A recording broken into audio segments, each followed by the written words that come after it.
It's all about one fresh idea, a global end-to-end insurance platform covering the entire chain of interactions, opening a window onto the world of trade. It's about swapping risk for opportunities, from constant needs to a seamless routine, from manual work to automated workflows, from jarring issues to smoother business.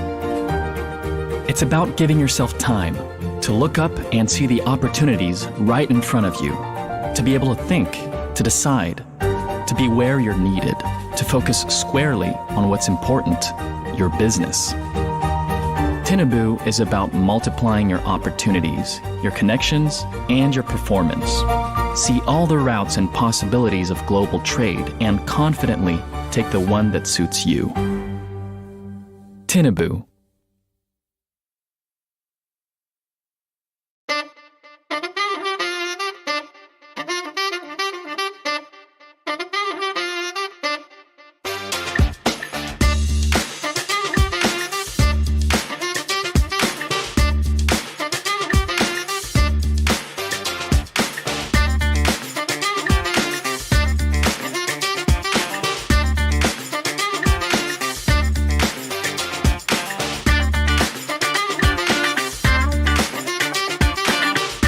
Good morning, good afternoon, and good evening. I can see people have dialed in from all around the world today, from the USA, the Middle East, Africa, and even those in Singapore who have dialed in very late to join this exciting live stream.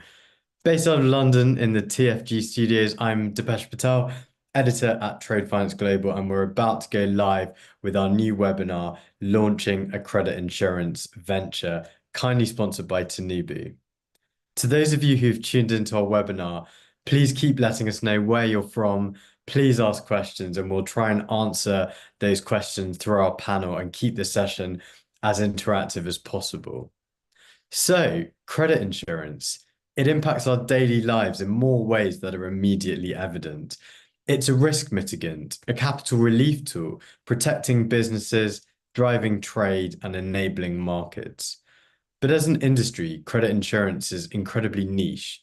Today, we're exploring the unexplored, how to set up a credit insurance venture, because on the outside, the continued growth of the industry, the perceived profitability, and the resilient model of credit insurance, coupled with huge advances in great technology, make it potentially attractive for entrepreneurs to enter into. But I'll stop there, because I'm excited to welcome our panel of experts to discuss the current mega trends in credit insurance, the managing general agent or MGA model, the highs, the lows, the ups and downs of starting a venture in this space, and what we can look forward to in the near future. To our viewers, once again, please do submit your questions via LinkedIn, X, Facebook, YouTube, or email us, and we'll try and ask as many of those questions as possible throughout the webinar.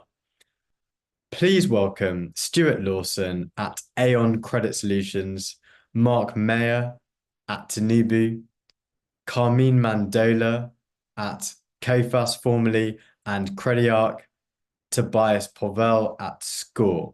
Welcome to Trade Finance Talks. And to start off with quick introduction, who are you, where are you from, and what do you do? Carmine, I'll start with you. Thank you very much for this invitation. Hello, the panelists, and hello, everybody that is following this webinar. So briefly, Carmine Mandola. So I had a long experience in the credit insurance with CrediArc and Coface. And I had also the opportunity to have an experience in different sectors as a CFO and CEO.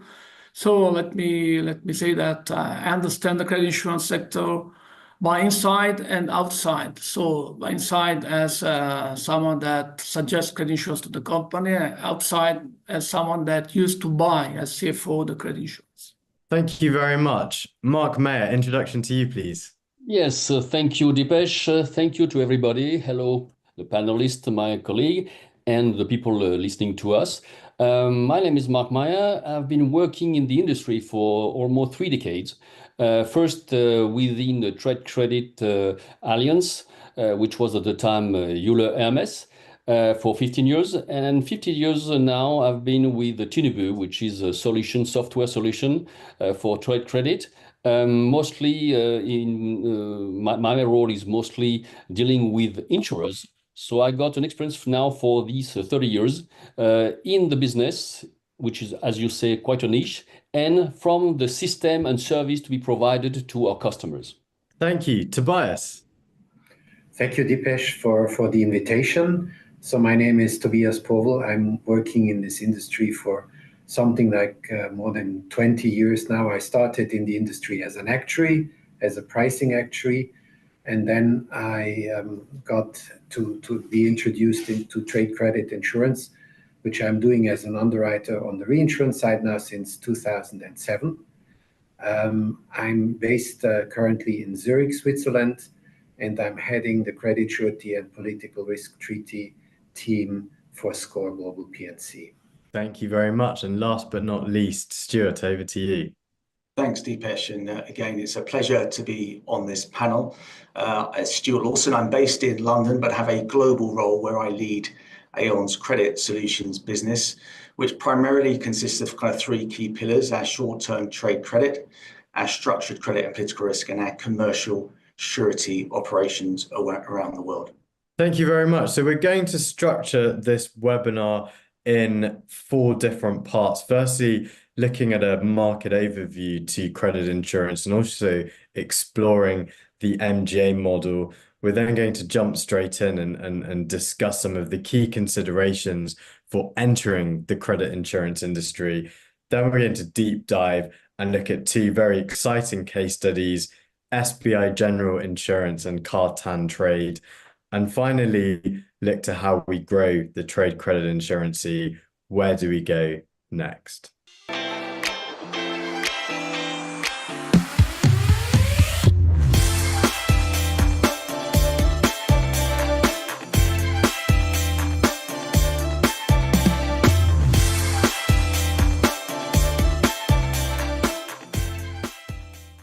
So first of all, a quick introduction. Carmine, perhaps you could start, given your experience. Can you give a brief overview of what the credit insurance market looks like right now? Sure.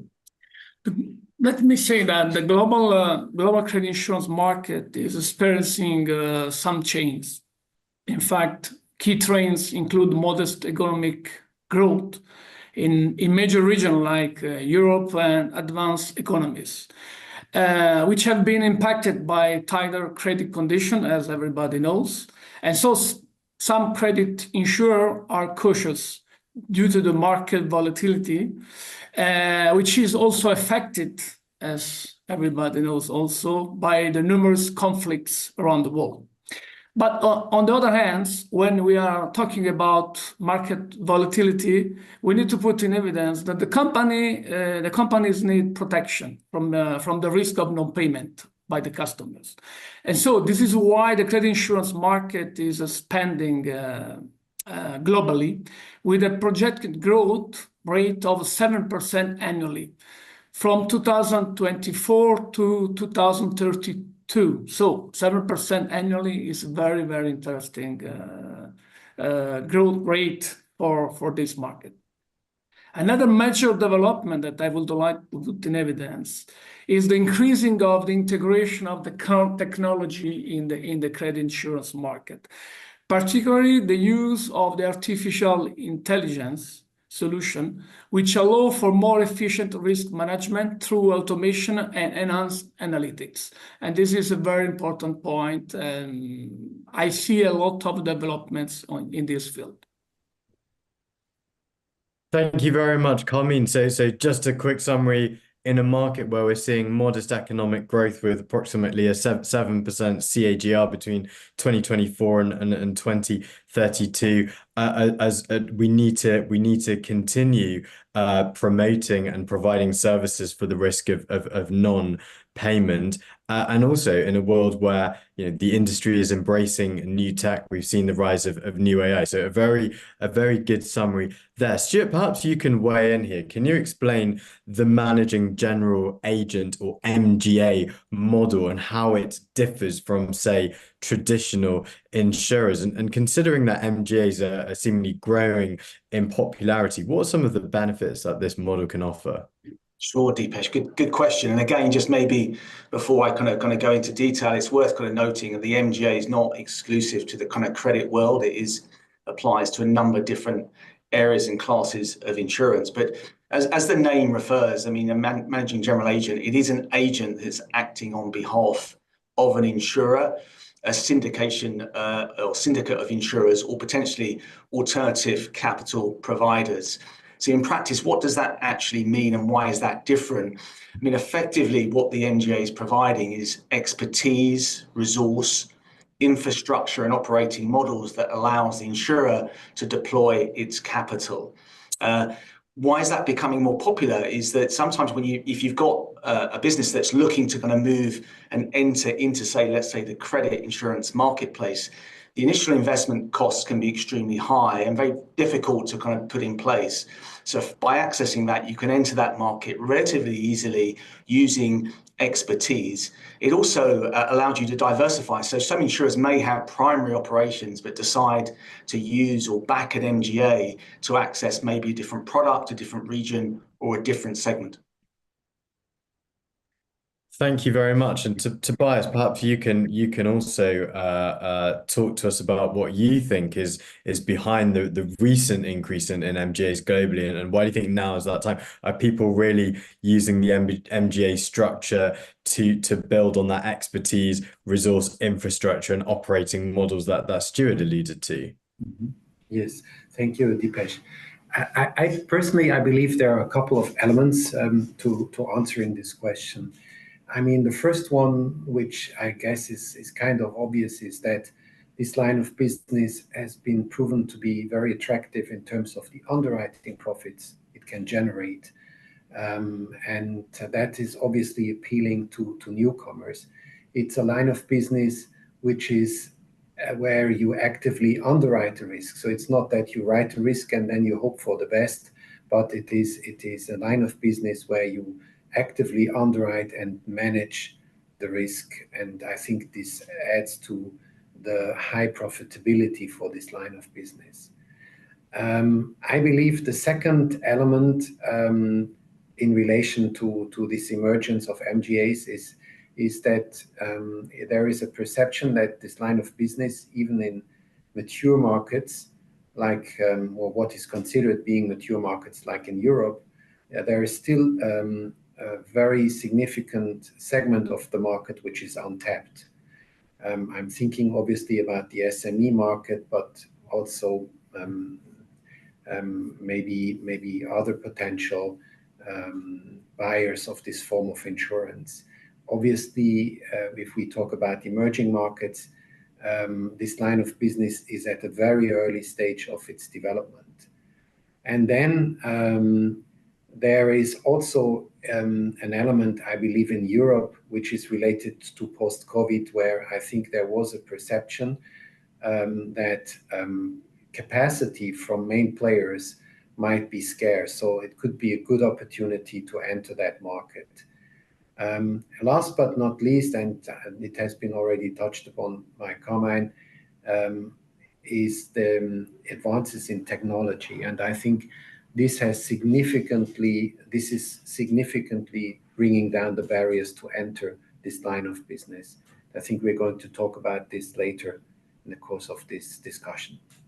Thank you, Tobias. So just to summarize, it's a profitable sector. It has the capability to generate good returns, as Carmine alluded to, something that's growing, an industry that's potentially predicted to continue to grow at around 7% per year. It also has a very good untapped potential, particularly in the underserved areas of the economy, emerging and developing markets, small to medium-sized enterprises, and as you said, the rhetoric following COVID, including some of the previous webinars we did with Tinubu over the years, to say, you know, capacity is scarce from some of the main players. Let's talk a little bit more about addressing the technology problems, and I will ask the technologists here. Marc, digitalization can make processes more coordinated, accurate, and quick. Can you talk about some specific benefits that come from digitization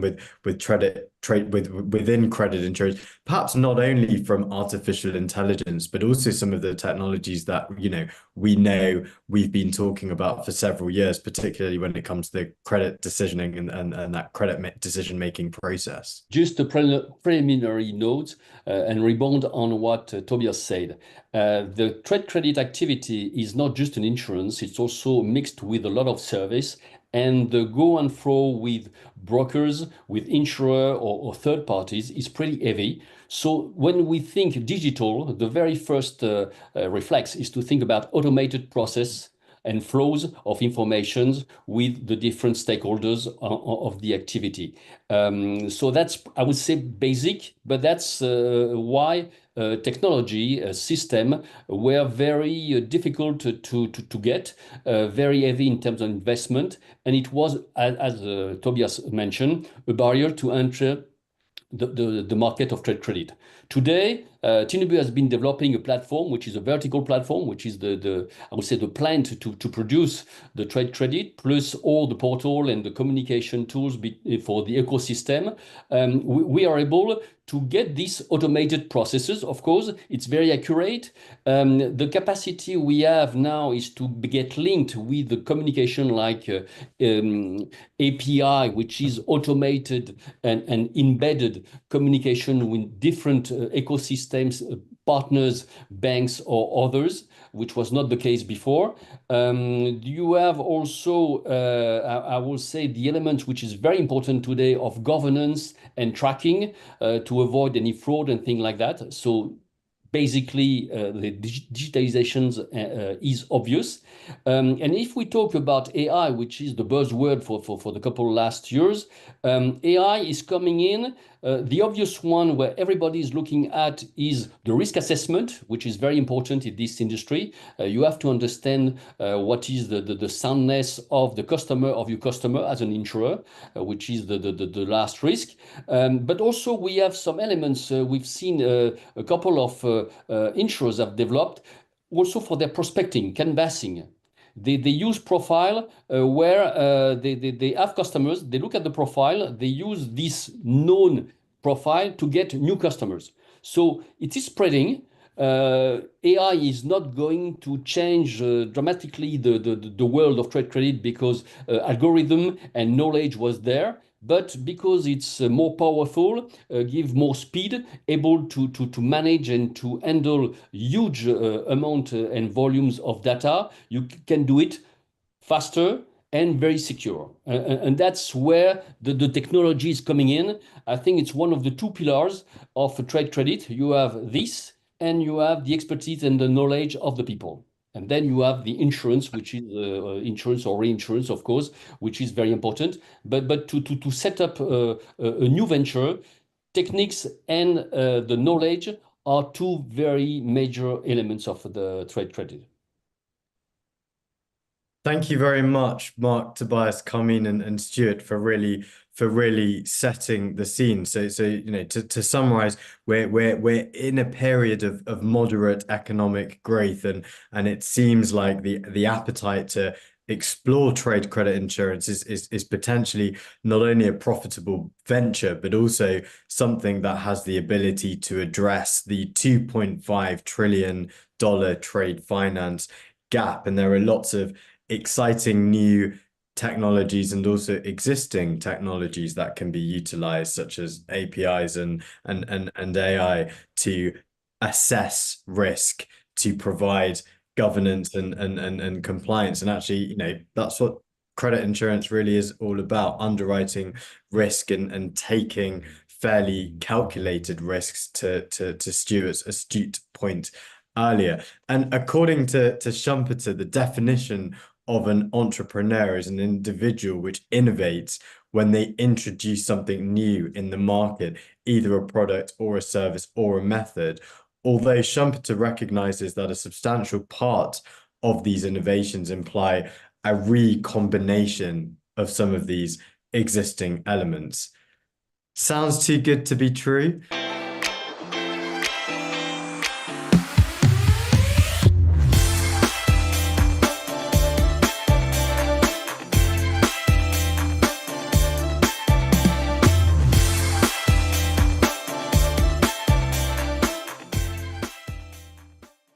Let's now talk about the key considerations for entering the credit insurance industry. And Carmine, someone who's done it before, of course, I'm going to start off with you in this section. So, Carmine, imagine I am new to credit insurance. What makes it interesting to enter the market from an entrepreneurial perspective? Perhaps you can talk about some of your history here as well.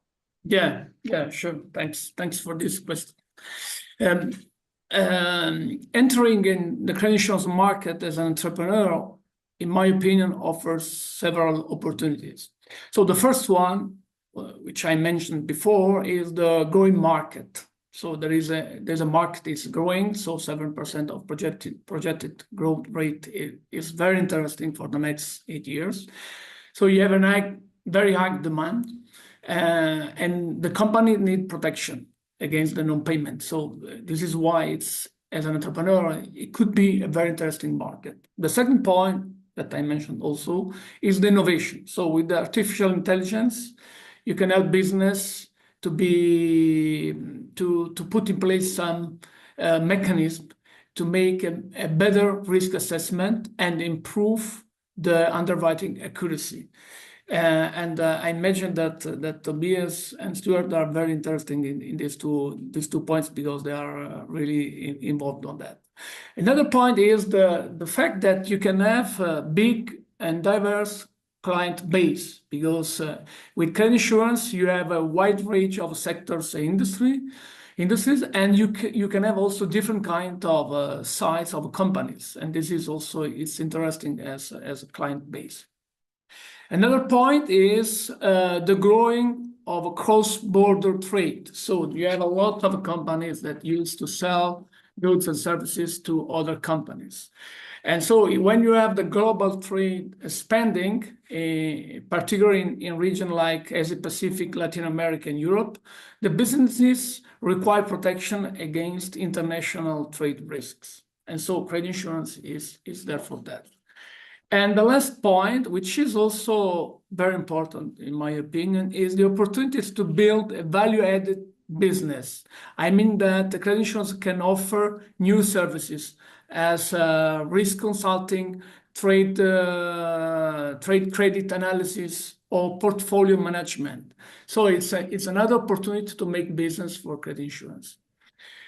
If I want to summarize these points, the credit insurance market is a growth industry with a mix of innovation potential, client diversity, and global relevance. And all that make it exciting space for entrepreneurs. Thank you very much, Carmine. I mean, look, we've heard about it from the perspective of the insurer, but what about from the perspective of the beneficiary? There's Stuart, representing a broker here. What's the client benefit?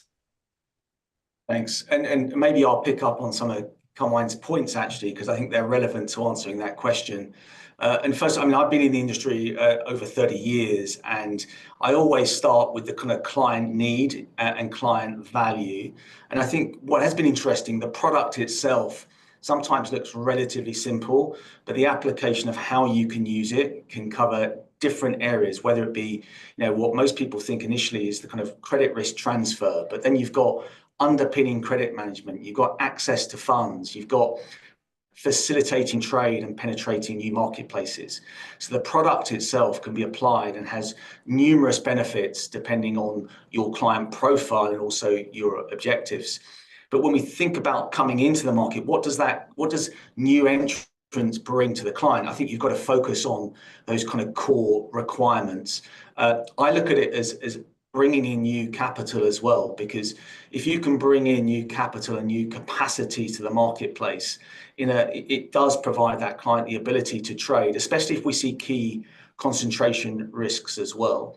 I also think it brings a level of innovation to the marketplace, because if the marketplace stays too static, it sometimes lacks the ability to change and evolve with the kind of changing and evolving needs of clients. So I think that's really important. As new entrants come in, they are looking to create opportunities, which I think in itself creates a catalyst for innovation and I guess new ideas coming out of the industry.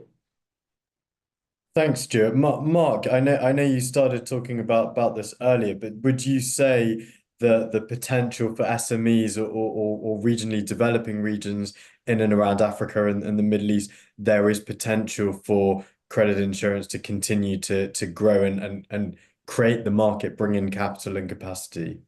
Yes, indeed. Actually, if you look historically, trade credit was founded or created last century between the two world wars, mostly in Europe, continental Europe, and it was developed later on. As Stuart mentioned, for I would say half a century, there was no very big innovation in the industry. The product is very simple. The principle and the items of the product never change. Technology help and information also help to boost the matching to requirements of the customer, or to create new tools to push them to the market to show that actually there was something interesting.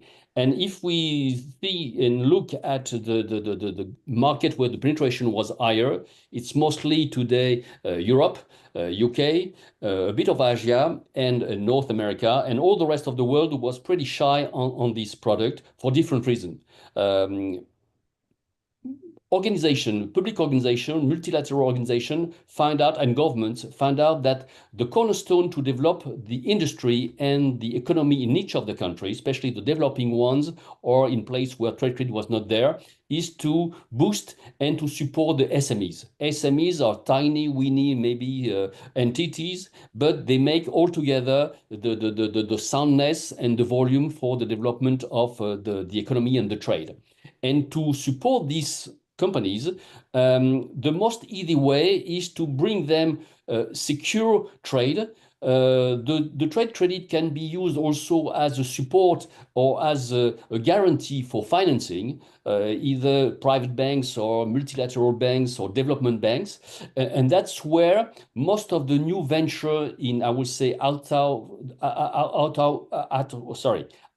the OECD zone has been created for the last period of time. And that's where there's still a lot of room to develop this. And we see every day at Tinubu new project where either public company like ECAs or private insurer or MGAs, whatever the format is, to support a new segment of the market, and mostly and primarily SMEs. And actually, we see the same part of SMEs being the driver for project also in Europe, because that gives you a soundness and a large basis for your portfolio as an insurer.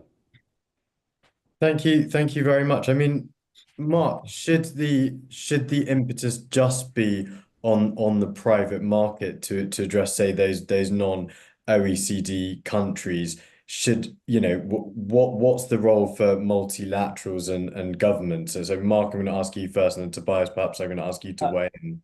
I would say that the multilateral organization, financial, like the World Bank, local, regional place, plus governments are the driver for place where there's a real need to support and to develop, I would say, the developing countries, for sure, where the private institutions are a bit less in the movement, or they are looking to multinational customers, and part of the business is done in these countries. So the driver today, I would say, is the multilateral and government, so public sector, ECAs, where we see this, it's a numerous numbers of projects, small ones, obviously, because it's a starter.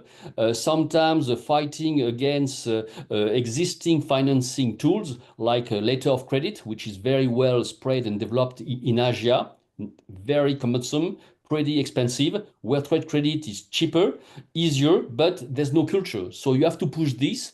And we see this in the regions where trade credit was not there. The main argument and the main motive is to support the SMEs. So that's where we see the big move, I would say. It's a small part of the market because we know that the market today is controlled by three big groups, up to 70%. But every new project in the outside OECD is mostly this kind of profile. Thank And you. that's the side we see from our perspective, which is a software provider, of course. Tobias. Yes, I mean, not a lot to add from what Marc has already elaborated on, maybe just a couple of points. I mean, let's say, in mature economies, typically the governments, as it was explained by Marc, are classically involved through ECAs, and here we talk typically medium to long-term type of risks.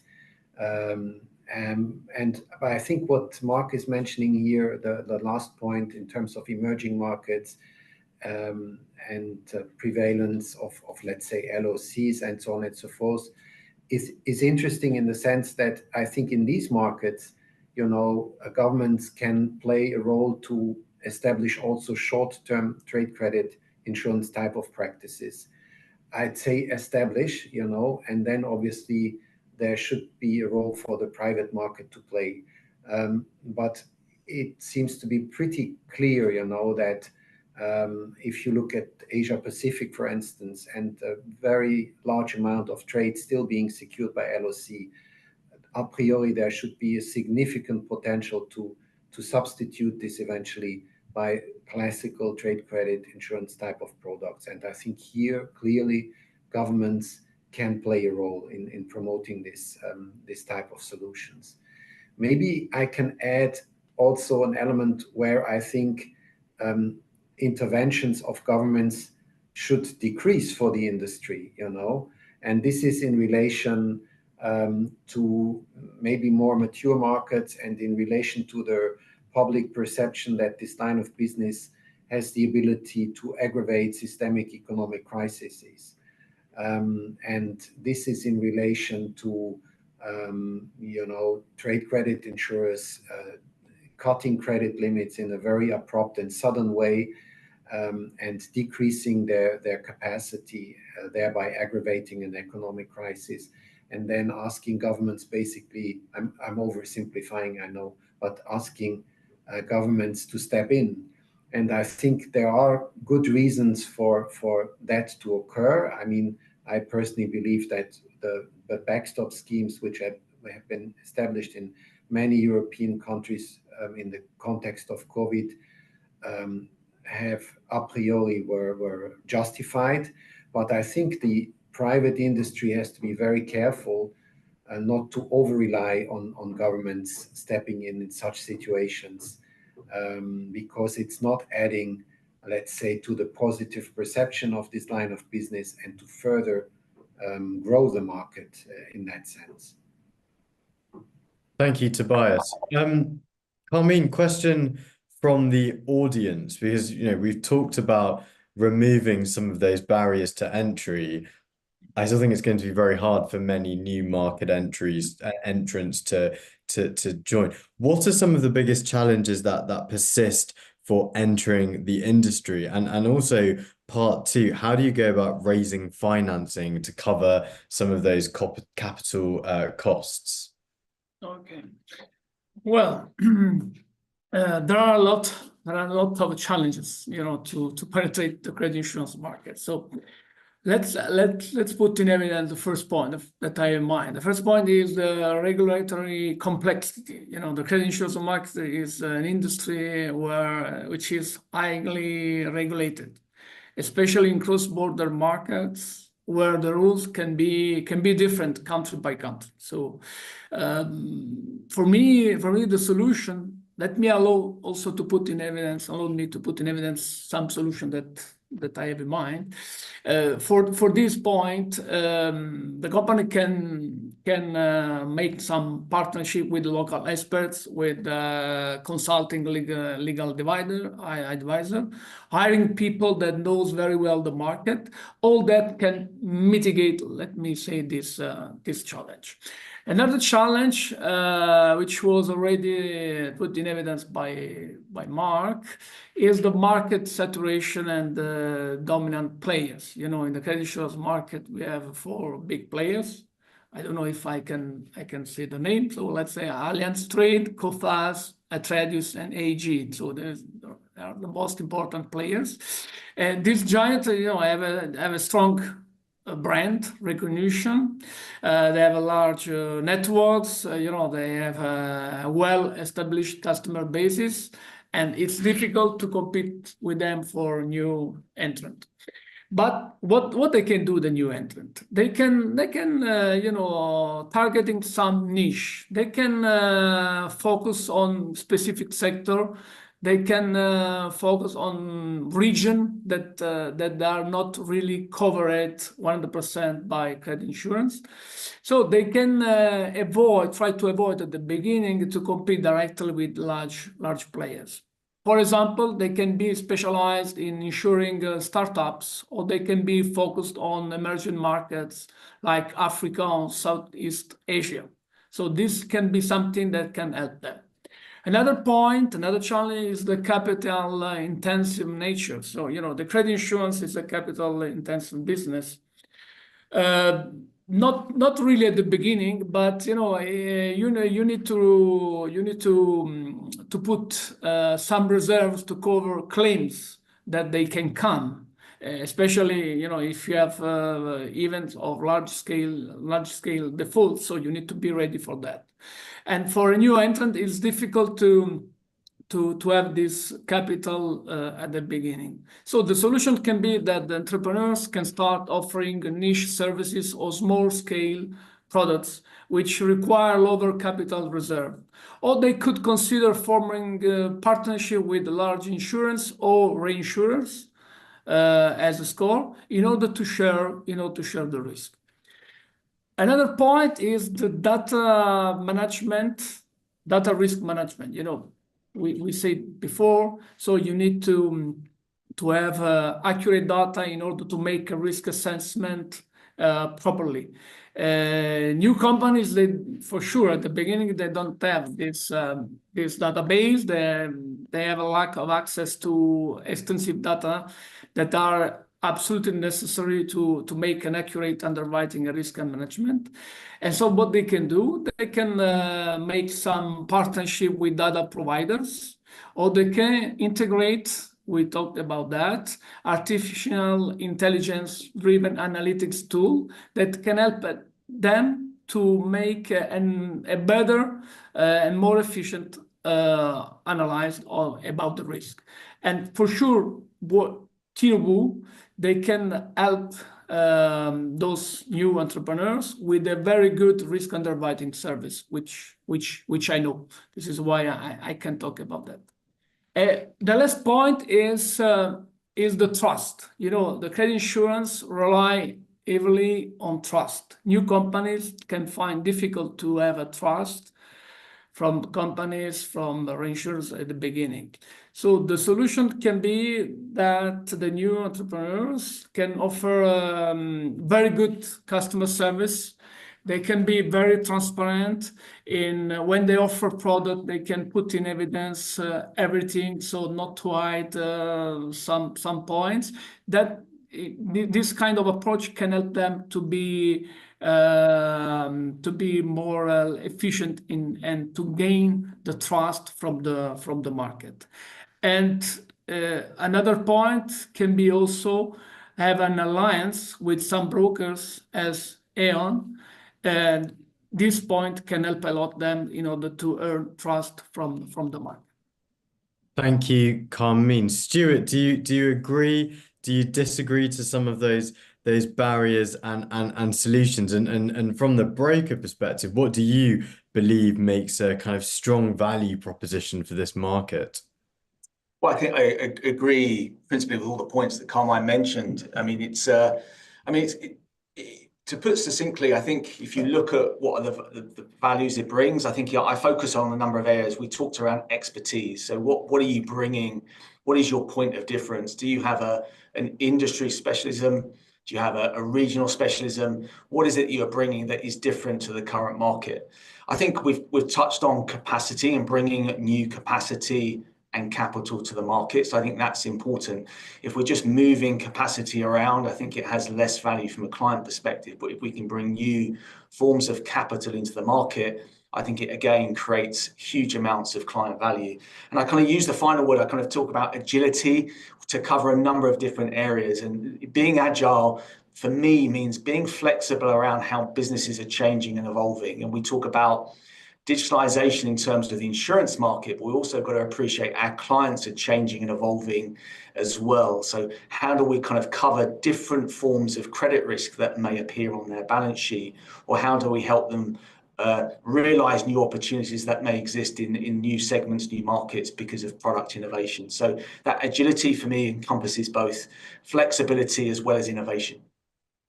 Thank you, Stuart. So Marc, I know Tinubu have recently launched the white paper entitled "Launching a New Credit Insurance Venture," I guess, which we will flash on the screen so that our viewers can download and read that. But for those that to summarize, how can new credit ventures perhaps make best use of Tinubu's offerings? Because I think Carmine's given you a wonderful review there.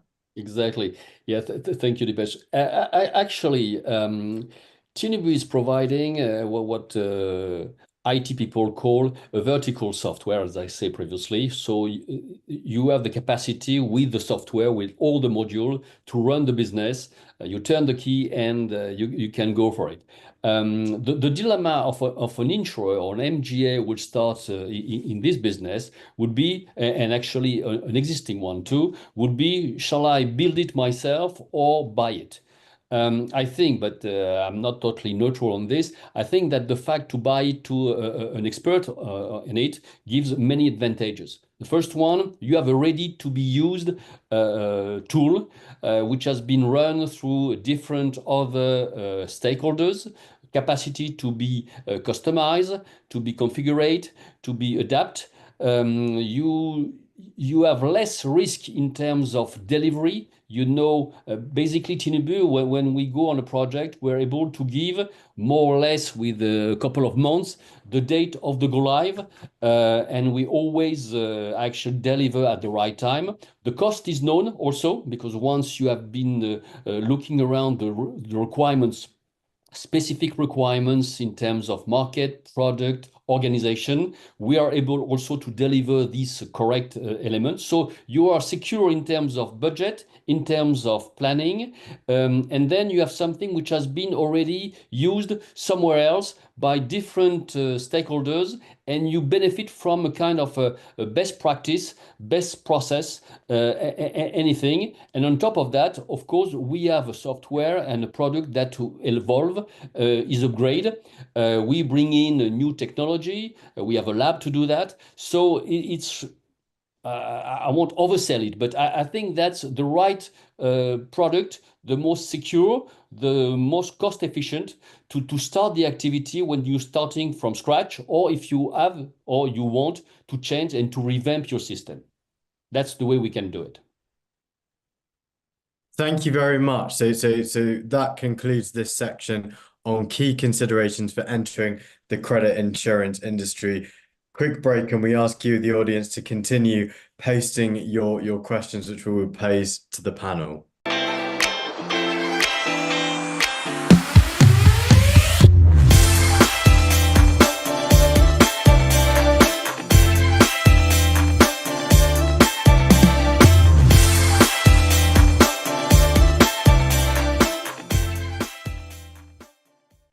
So now on to the next section, which I'm personally most excited about, where we'll be exploring some of the case studies. Let's jump straight into it. Tobias, tell me about SBI General Insurance. Perhaps you can start by even setting the scene for us.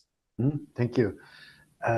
SBI General Insurance is a case which started when I had the opportunity to spend a couple of years for SCOR in Asia Pacific, being based out in Singapore, to start a practice for credit surety, political risk for SCOR. And being placed in the region, talking with my colleagues, on the P&C side, who are there on the ground, it is you learn very quickly, that the trade credit insurance, the way it is done in many of these markets, or it has been done maybe in many of these markets, was by way of fronting schemes. So in other words, you have a local insurance company who has a brand, who has a network, but they do not necessarily, or they do not have the expertise to underwrite this type of business for all the reasons which we discussed about the last 30 minutes. They partner with a well-established credit insurer, and then they try to sell this product in their markets. So this is a model which is fine. There's a priori nothing wrong with that model. But personally, or we at SCOR, we were of the opinion that if you really want to own a product, if you really want, and then through that ownership also further sell it and penetrate the market, you need to, or maybe I can rephrase, if you want to really penetrate a market, you need to own that product, in the sense that you need to have the expertise and build the expertise to underwrite it and to service this kind of service the client and the product from A to Z. And this is what we were trying to do together with Tinubu, in terms of the system which Tinubu would provide, some of the expertise they would provide on the risk underwriting side. And then we came across, through our contacts, which we have locally in the Indian market, with SBI General Insurance. And we had various talks with them, exactly along the lines which I was just mentioning. Obviously, from a reinsurer's perspective, we very much liked SBI General Insurance, for instance, because of the network they provide, because of partnerships which we had with them for other lines of business, and the potential which we saw in them and in the market. And then we were able to come to an agreement together with SBI, with Tinubu, and with SCOR, providing reinsurance capacity and also any kind of expertise which we could provide to them. And we are still enjoying this partnership with SBI, and it's been an exciting project to work on. Sounds very exciting indeed. Marc, is there anything you wanted to add to that? And also, perhaps you can talk to us about Cartan trade. I would just, yes, indeed. I would just add something regarding SBI. SBI was really the fruit of a very close partnership with SCOR at the time.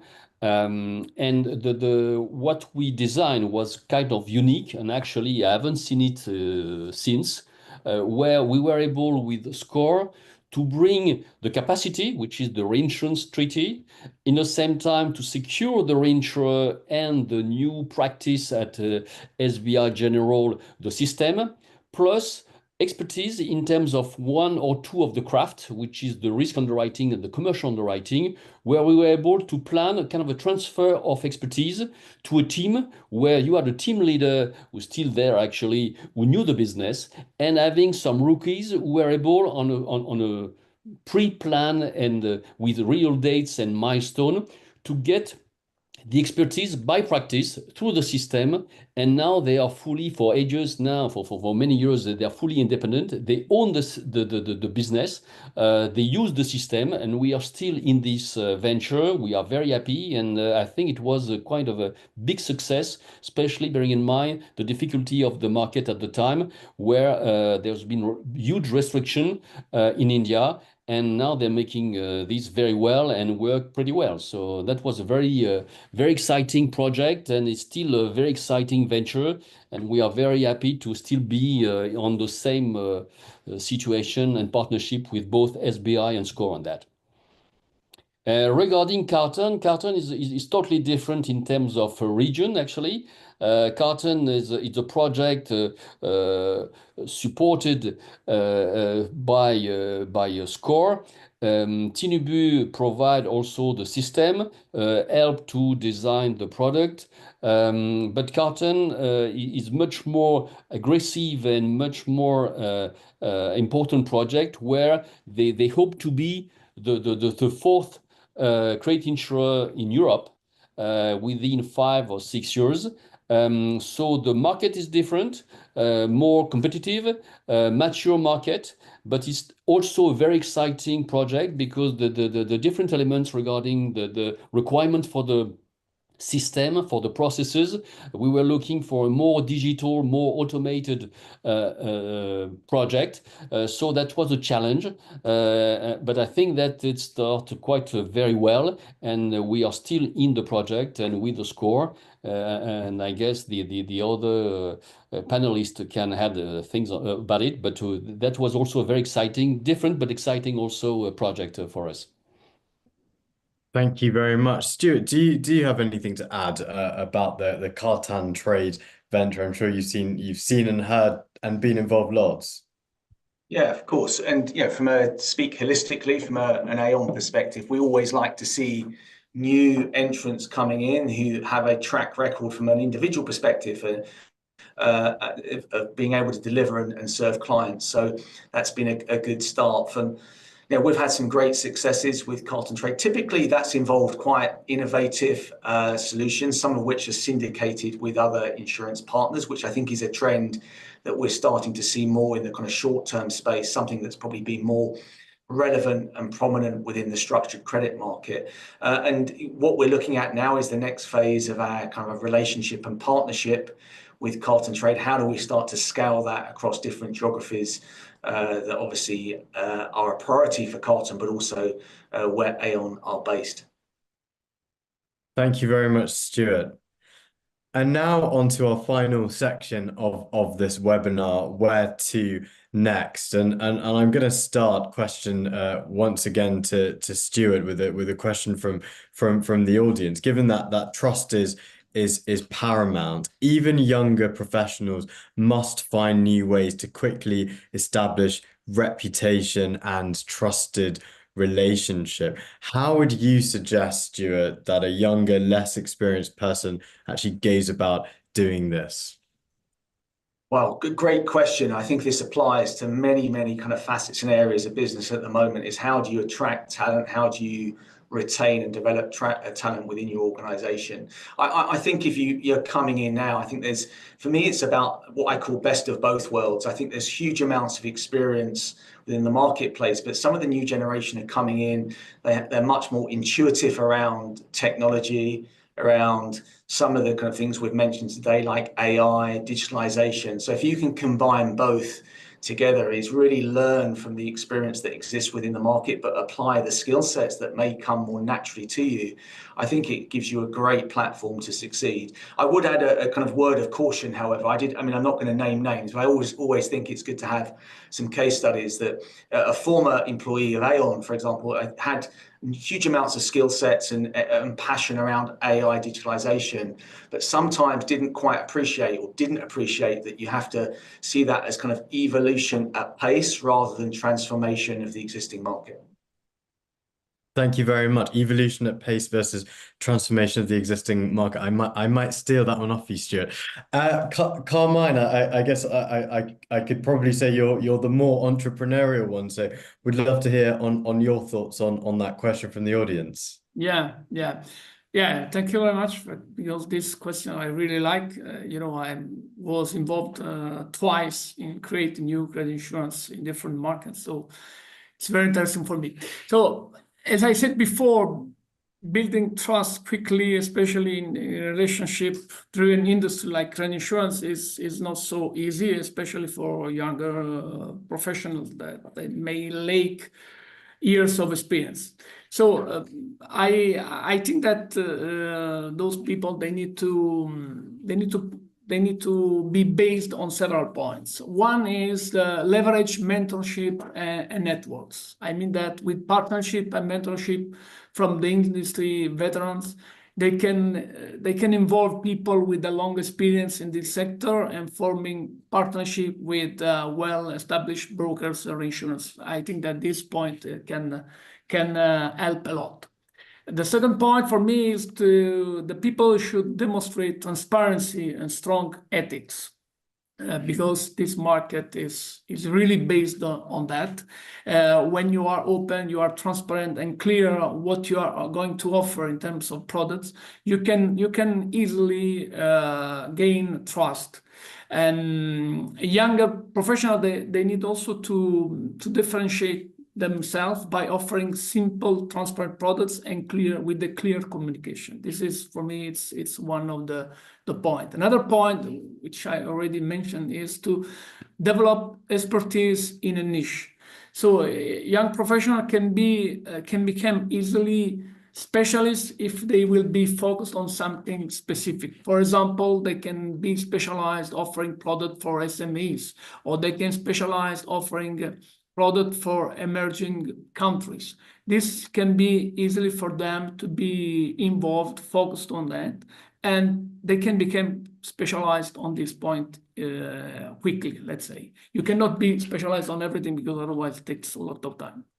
They can leverage, sure, on technology. So we already spoke about that. So the artificial intelligence, for me, it's very important for the underwriting point of view. So you can underwrite and take a decision quickly with the help of the artificial intelligence. And you can also automate some process like claims process. And this can show also to the market, to the people, that you can demonstrate competence and forward thinking, and this is very important. As Stuart mentioned, the young people are really based on the new technology, and this can be a very, very good point. Another point can be the offering of value-added services. So again, credit risk analysis, consulting, portfolio management. In this way, you can build credibility, and you can gain a position not just as a service provider but as a really partner, and this can be a different key in order to put yourself on the market. And the last point could be the using of client testimonials or early wins.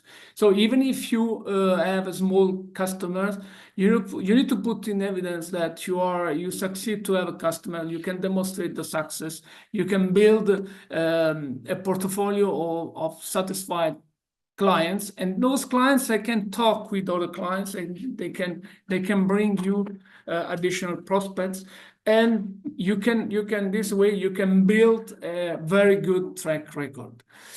And let's say that when I talk about that, I talk about something that I realized twice in my career. This is why I have a lot of passion on that.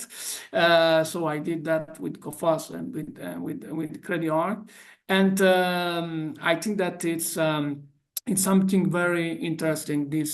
This market, this industry, what you can do, and this is why I'm really passionate about that. But I don't want to talk about myself. So if the people wants to know what I did, they can check and search on the net. Thank you very much, Carmine. And one final concluding question to the remaining two gentlemen, Marc and Tobias. What really does excite you in terms of the future of trade credit insurance, particularly given some of the exciting technological developments, the discussions we've had around new market entries and lowering barriers to entry? What are the most exciting things for you for the future of this industry? Tobias, I'll start with you. Yeah, thank you very much. It's also linked to the question which you have been asking to Carmine and Stuart earlier. So I personally, what I still find interesting and extremely stimulating is that this line of business is linked to everyday's life. It is linked to the economy. It is linked to the development of countries, the political development of countries. It is a global industry, and all of that is adding to the thrill of this line of business. It's a very purposeful line of business. It's facilitating trade, and so I think that is something which still excites me about it. There are so many things still to be done in so many markets in terms of these lines of business.